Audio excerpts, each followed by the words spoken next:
అది అసైన్ భూమి కాదు, అది మరి ఇతర భూమి కూడా కాదు. అది వాళ్ళ తాత తండ్రి నుంచి వాళ్ళు వారసత్వంగా వ్యవసాయం చేసుకుంటూ వాళ్ళ కడుపు నింపుకోవడానికి వాళ్ళు పనిచేస్తున్న అందరూ కూడా రైతులు. ఏవైతే అందరూ కూడా రైతులు అందరూ, ఒకరికి 2 ఎకరాలు ఉంది, 3 ఎకరాలు ఉంది, ఒకరు 6 ఎకరాలు, రకరకాలుగా ఉంది వాళ్ళకు.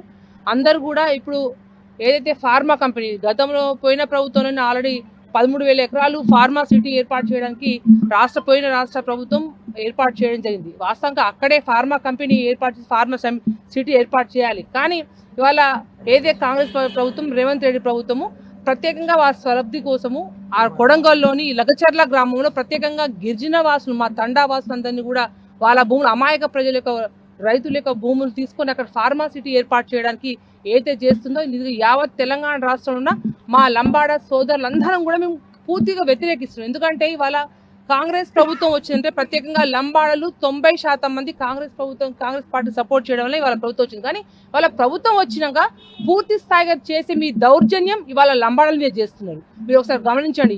యావత్ రాష్ట్రంలో ఉన్న ప్రతి ఒక్క లంబాడ కుటుంబంలో కూడా అందరూ కూడా బాధపడతా ఉన్నారు.